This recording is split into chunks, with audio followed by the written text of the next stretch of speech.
What's up, guys? Hey, welcome to another episode of the College Prep Chat. Today, we're joined on the line by Coach Jason Brown.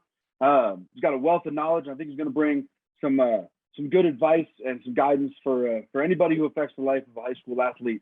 So, without further ado, Coach Brown, man, thanks for jumping on. Hey, what's going on, man? I appreciate you having me. Yes, sir. So give us a little rundown for those people listening who don't know who you are and your story and all of that. Shoot, man.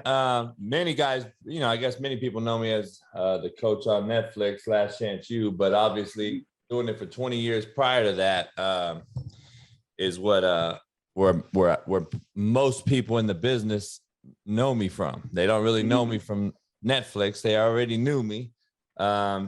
And so Netflix gave me this platform, I guess, that's basically created either good, bad, or indifferent, whatever thoughts people have. It's amazing, though, that people film you after 20 years of doing this thing successfully, winning championships, sending kids to college, NFL forever. And then you have a show like that comes out and depicts you in a manner that whatever way you want to talk about it, however people take it.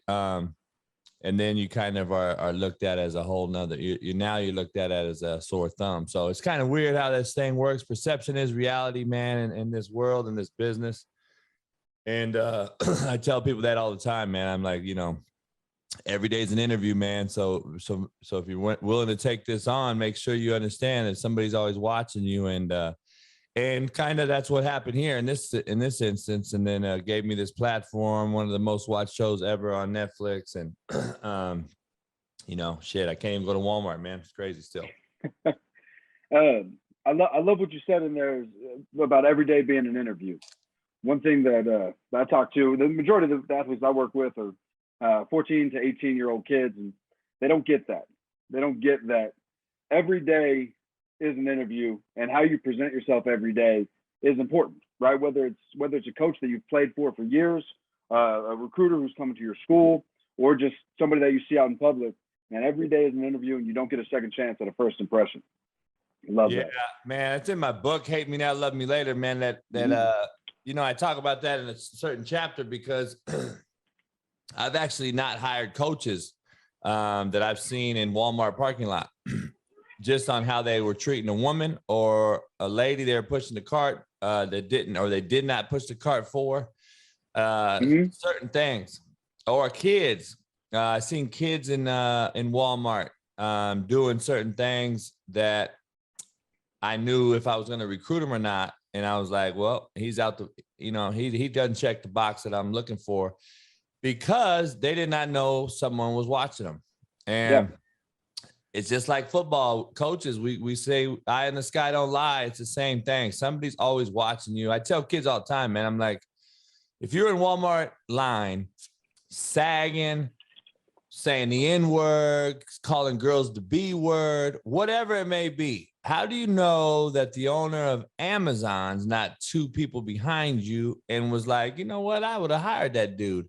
But you never know, and you don't give your chance the opportunity. You don't give yourself the opportunity, but you don't realize that people don't know what they don't know.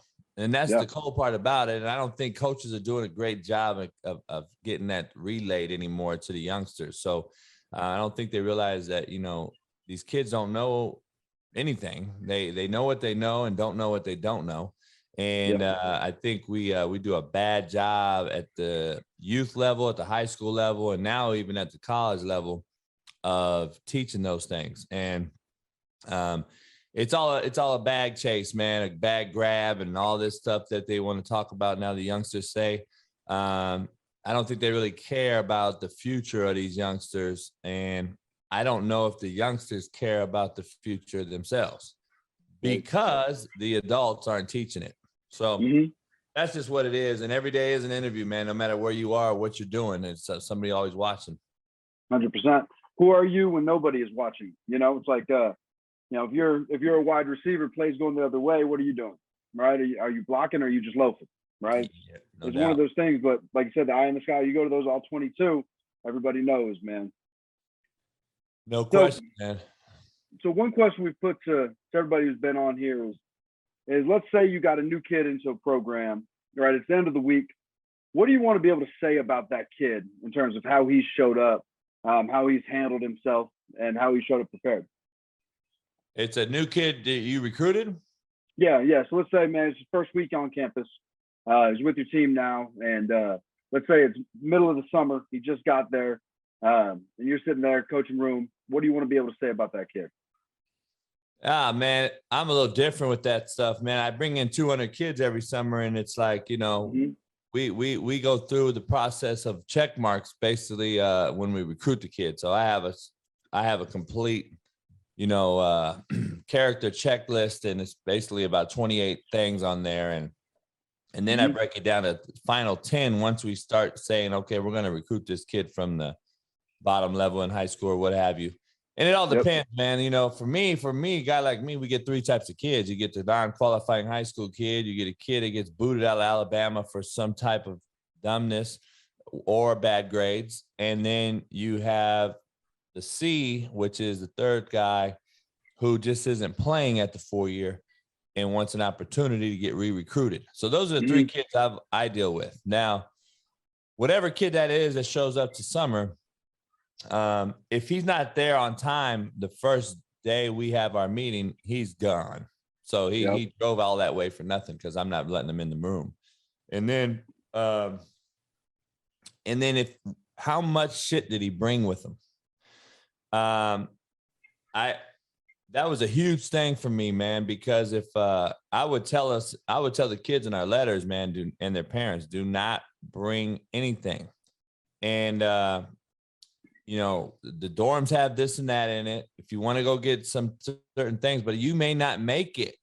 So don't go to Walmart and buy microwaves and all this stuff because you may not make it through day one. And I try to tell these parents that stuff. And Walmart in town made more money every summer than they did all year long because these kids and the 200 kids, parents, they went in there and bought everything up. And the kids that make it for me and have always made it, and I got 28 in the league and 8 won a Super Bowl. Wow. 260 plus Division I. I just had my 10th first rounder drafted this year, Jermaine Johnson. Really? That's awesome. Yeah, with the Jets. The kid that shows up with a fucking white bag or a cloth bag with one thing in it with no car makes it. It's a percentage game, man. Those guys make it. The guy that rolls up, the D1 transfer rolls up with a BMW and a girl, they don't make it, man. It's just crazy. That's just what it is, man. And so, I go through a whole huge symposium every year. We go through it a bunch. Plus, I do extra meetings every quarter. But basically, if a kid is in that meeting and he made it there, we're going through the deal, like, I have them all stand up, they pull up their pants, they sit back down. We put them in order where we want them. And we're teaching them right from gate. This is how you're going to sit in class. You're going to sit in the front row. You're going to ask a question. You're going to pay attention. You're going to take off your hat. You're not going to be on your phone. So we teaching all this stuff from day one. And then we're going to see as summer school starts, let's say tomorrow, class starts tomorrow, after probably 5 a.m. weights that we're going to have, how many people make that one. You're going to start seeing kids get cut before class even starts. And that's what people don't realize, how many steps there are to this deal. And so, if the kid can manage that and sit in the front row tomorrow and we're class checking and you're on time. And then I brace it on that, man. And character counts. Character is a huge determinant. Body language is number one for me. Character counts. And I just want to see how grateful are you that you have an opportunity. Not how sour you are because you're in Podunk, middle of nowhere, America. You know what I mean? Yep. There's a mindset in that. And bottom line, a lot of people don't realize the opportunity that you have that a lot of people can't have and don't have. And instead of crying and sucking your teeth, it's a funny story, man. Every time I have 200 kids in there and I talk to them, I tell them to suck their teeth. And they're like, looking at me, and I go, I want to hear you do it. And they all do it. And I go, that's the last time I ever hear it. Because if I hear it again, you're done. I said, you know, girls suck their teeth. I said, babies, little babies suck their teeth. And that's like a thing I do, man. I do that. I pull up their pants and I tell them to, I ask them if they have a mom. I said, raise your hand if you have a mom. And they raise their hand. And I said, good. I better never hear the word bitch come out your mouth when it's coming, when regarding a female. Yep. And so, you know, those are three things I do every year, bringing those kids in, man. And it's just a matter of matriculation, graduate. We educate, matriculate, and we graduate. That's our motto. That's our three core values. That's what we do. Educate, matriculate, graduate, get them through the process. And that's for my coaches as well. And that's why I was hard on them. And that's why I wanted to see them go. 13 guys, Division I coaches right now from that show. And, you know, it's a matter of getting those coaches to understand too, that this is the, you know, the mission statement. This is the goals. This is the core values. And you have to be up at 3 a.m. to get this kid's essay done with them. You have to teach him how to read, write, and explain where a comma goes and everything. Like, that's what they don't understand. So that is one of the parts. Coaching coaches is instrumental. And again, if you don't prep yourself and coach yourself on a daily basis, how can you ever coach anyone else? 100%, man. Biggest thing that I'm taking away from everything you're saying, man, is it's not just stuff for athletics. Like, this is the stuff for life. You know, character, body language, who you are when no one's looking. Like, that's the stuff that I think that the kids don't get when a coach is hard on them. Is they don't get that, like, this isn't just to get you to be a better football player. Like, this is stuff that you need when you're 25 and you're in a job interview. You know, how do you show up? What's your body language like? Can you look someone in the eye? I think that all that stuff, man, is phenomenal, coach.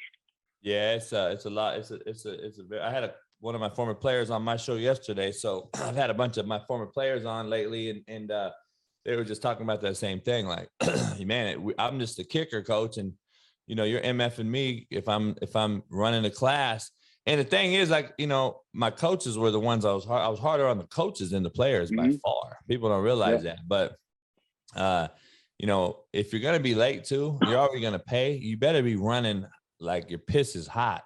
Yes. You better be running late. And if you're walking late, nonchalant, you're already late. Like, oh, I'm already late. Fuck it. Like, that attitude right there is going to get you cut in a heartbeat from me. And so you better be running with some damn, you know, like, you better be running with some damn purpose. And so, you know, that's kind of that deal. But I don't know, man. It's just it's a different deal, man. It's like, you know, it's with this camera, right?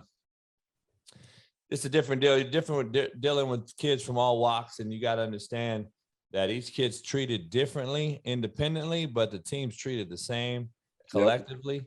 And that's what a lot of people don't get. Like, every kid is treated different. And if you don't understand that, then, you know, you don't have a real grip on the team or your guys. And being a recruiter, man, you know, you kind of know that going in on what kid is what. Yeah, absolutely, man. One thing that we always want to talk about with guys like you is leadership.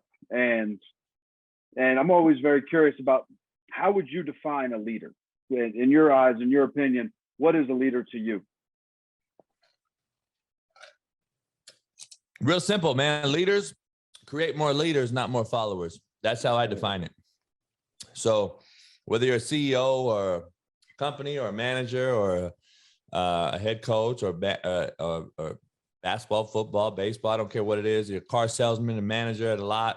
I go around speaking to all these different companies, and leaders create more leaders, man, not more followers. Everyone, you know, you see these guys that are head coaches at these schools. I go speak at it. I'm sitting there like, I have the players all raise their hand. I go, whoever can tell me the exact qualifications to become NC2A qualified, I'll give you what's in my pocket. And I always put in different amounts of money when I go to do these speaking engagements, because I'm like, this is what these kids are like. Well, then they see me pay a dude a couple bucks here, a couple bucks there, 20 bucks, maybe 15 bucks. And they're like, damn, they're attentive now, right? And you got their attention. So now you do that as an icebreaker. And I spoke to 28 schools across America the last couple of years, and not one kid has got it correct. Not one.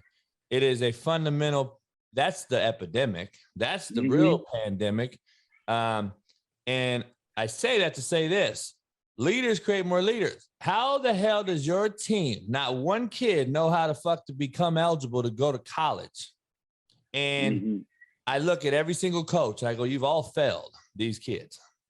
And then I turn to the kids and I flip side of that and I go, it's your fault too, because you're depending on you're putting your future in another man's hands. So I said, how about you go figure it out and turn over some fucking rocks and go figure out what it takes to become a qualifier and go speak to my counselor and make them earn their money. Because this is what people don't get. It's a 9-to-5 job for every teacher, counselor, administrator, on probably 99% of your campuses. It is a 9-to-5 job for them. They punch in a clock, they punch out. They can't wait to get home and sip their wine and drink their coffee. Our job, coach, don't stop. We're 24/7, 365. We answer the call at 2 a.m. when the kid got a girl pregnant, when the kid robbed McDonald's and he was there as a bystander and he's in jail, and you know, you got in a car crash or you were stupid and you're at a party and there was a fight. You're answering those calls 24/7. Do you think the counselor is going to answer that call at 3 a.m? They don't give a shit. 0%. So, you know, that's just kind of what it is, man. They don't care. And I try to explain that to these kids. I said, make these people earn their money. So go speak to them in their office hours if they're teachers. Go ask them questions in class. Go speak to the counselor and say, I need a plan, a grad plan on how it is. What do I need GPA wise, based on my test score, based on this?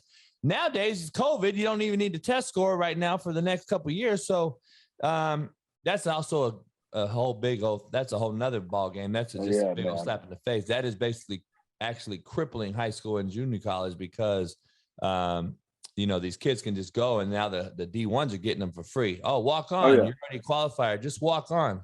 It saves them from recruiting them and giving them a scholarship. So they just give more away to the portal kids. So that's a whole nother thing. But when you had to become a qualifier, nobody knew all over the country. Nobody knew. And California was probably the worst. And we have one of the best educational systems in America. And we're probably the worst as far as student athletes understanding what it took to be qualifier. And that is kind of how I look at it. Like, you know, does your whole, first of all, your staff, do they know what it takes? And that's number one in my meetings. I'm coaching that up. Do you know how to graduate a kid? If you don't, you can't coach here. Because you not only have to recruit that, pitch it in the recruiting process, you have to be able to talk to the kid and tell him what it takes. And you have to be able to help the kid along the way while they're here. And if you don't know, you don't know. And that's just what it is. So. No, man, I love that leaders create more leaders. And what you touched on with the kids figuring out, you know, what they need to be to qualify, man, it's so important for a kid to realize he's got to advocate for himself, you know, whether it's the qualification process, the recruiting process, whatever it is. Younger kids got to learn how to advocate for themselves and how to handle themselves maybe in a tough conversation like that. Like we got a lot of our kids, they're very shy, right? They don't want to go into a counselor's office and admit that they don't know something. But they've got to figure out a way to walk in there and advocate for themselves so that they can take that next step. I think a lot of kids lack that ability. Yeah, it's man, we're dealing with a very enabled generation, number one, right? And I'm not here to bash the kid and blame the kid. I think the kids are always the kids. They're the same kids as I was. The bottom line is, though, the parent is god awful. I'm just going to be straight honest. They're horrible right now. Either they're single parent homes and the mother has 3 kids in there and she's trying to fend for all of them, pay, you know, work, whatever. There's a huge misnomer out here that females can raise boys and turn them into men. And actually, that's not the case. It's not humanly possible, but they think they do and they think they can. And it's not a sexist thing. It's a real thing. Boys need men in their life to learn how to be a man. And women can only do so much. God help them. I mean, it's not their fault. They're great. There's great mothers out here. I mean, shit, they're raising these kids like no other. The problem is a boy has to have a man in his life to understand how to treat women. And Yes. that's what they don't get. A man teaches a boy how to treat a woman. A woman can't teach a boy how to treat a woman. And we have this fundamental issue going on right now with parents in the household who allow these kids to do whatever they want to do. And when you become so enabled, you get back to the school or to practice or what have you, and oh, I'm not playing. Oh man, I'm gonna go transfer to this school because my boy transferred and he's playing. And then the parent says, "All right, there's no like, you be damned. You're not transferring no damn place. That's my dad. You know what I mean? Yeah. Like nowadays, go ahead." And now the next thing he's at the third school, and then he's at the fourth school, and then we got kids now at 4 high schools in 4 years. Like it's going out of style, and you wonder why the transfer portal is the same way, and then you wonder why there's guys in the NFL now demanding trades. Mm-hmm. Under contract. So like it's just a trickle down and it's a trickle up. And so now we're like, wait up, what's going on here?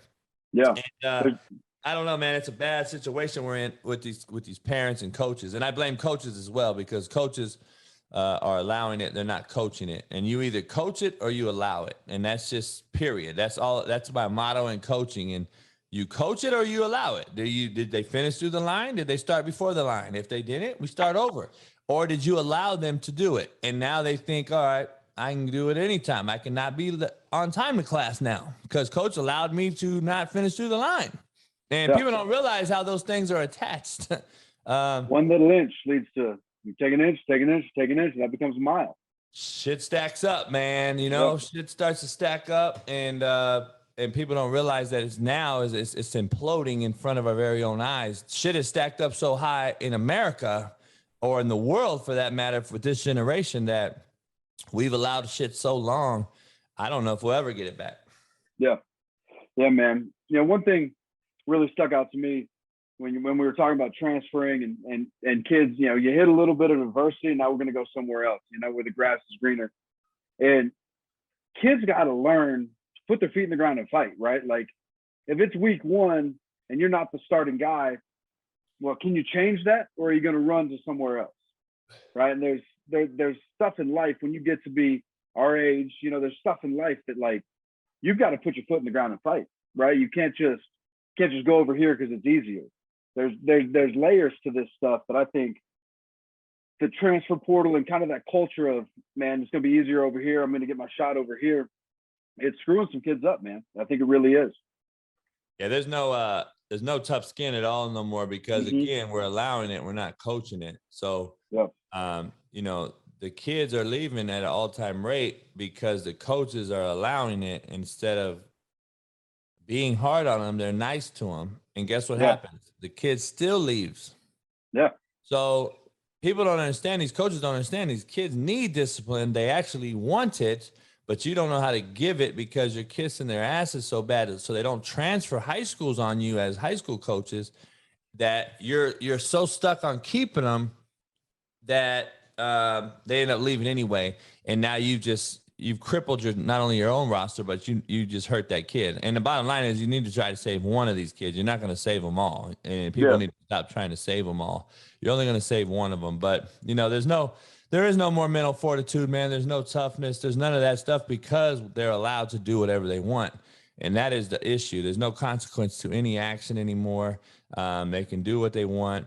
They think the problem is we gave them the car keys well before they ever learned how to drive. And that is the fundamental issue right now going on in this profession, along with kids and the youth and period. I think just with parenting and youth kids, I think it's just become the real pandemic, man, to be honest. And it's sad to see these kids. This whole thing is just imploding because we allow so much, man. And there's no consequence at all anymore.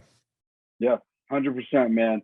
I think it's so crazy, man. We got kids, they go to their first couple college lifts, right? They're used to their high school coach who's like their buddy, right? And then they go to their first college lift. And you try to tell them beforehand, like, this is going to be a different relationship, right? This dude's livelihood is on the line.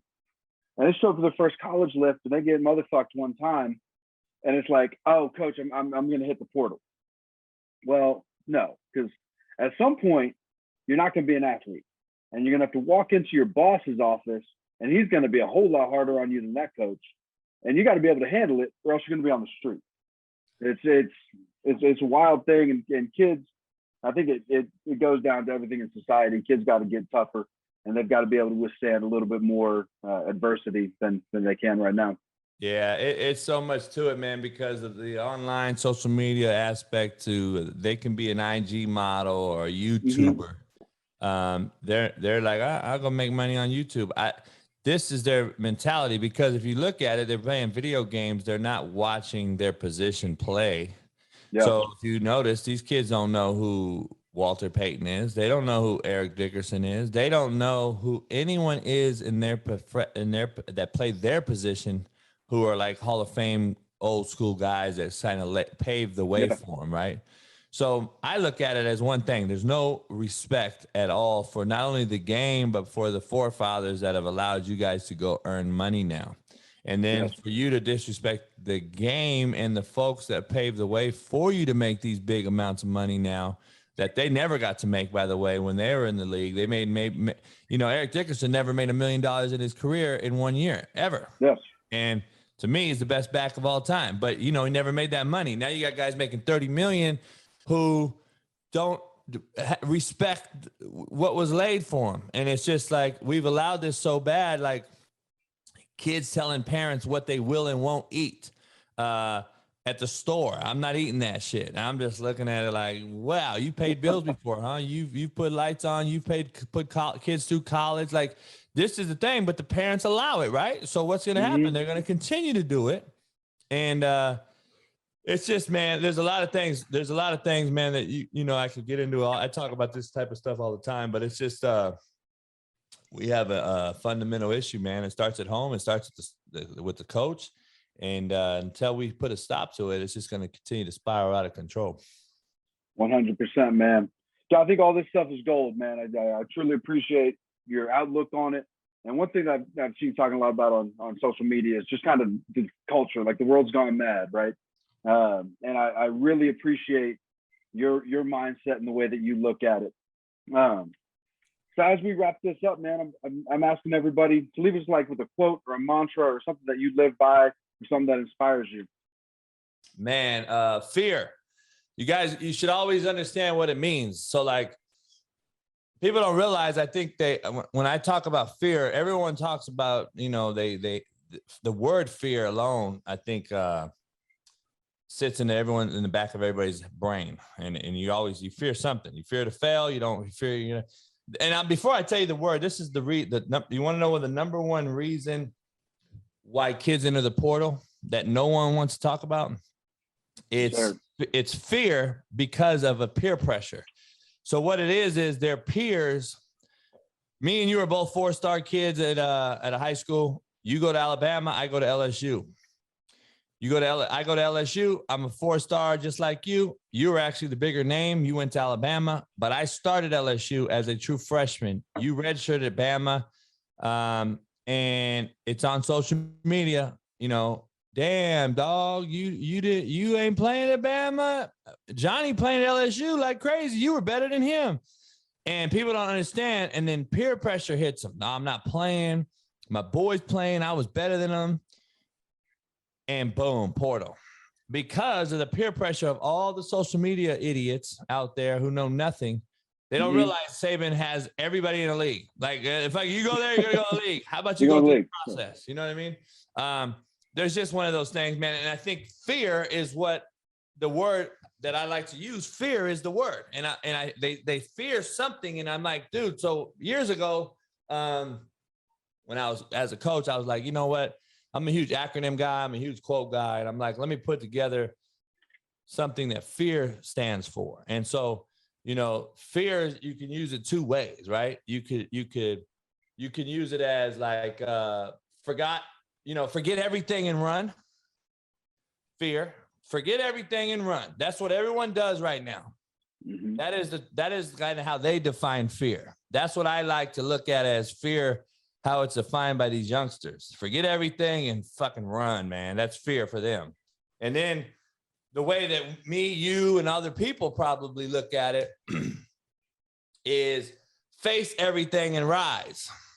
Yes. I And love that. so like, which one is it? And so fear is something I use a lot, and I use it in everything that I do. I put it on some shirts and different things, but you know, you forget everything and run, you face everything and rise. And that's just kind of what I break it down by and look at it as. And so, you know, face everything and rise is the only way I can, you know, equate shit, because I'm just like, dude, there's nothing else. Because there's no on the show, there's a quote on my door that I live by, but you know, people always doubt you, and I'm just like, dude, there's no better feeling in the world than doing something they said you could not do. Yeah. And that absolutely. is just something that I leave on my doors everywhere I have, you know, everywhere on my deal. And that's just like, you know, giving them a big shit sandwich to eat, you know what I mean, after the fact that you get something done. So yeah, man, I tell you what, I love that, man. And I think a lot of the stuff that we've talked about over these last like 30 minutes or so is not just football. It's not just athletics. It's being a man, having fortitude, and figuring out how to get through life in a positive way. I think that's phenomenal, Coach. I truly appreciate it. I appreciate your time. Can you tell us all where can we order the book at?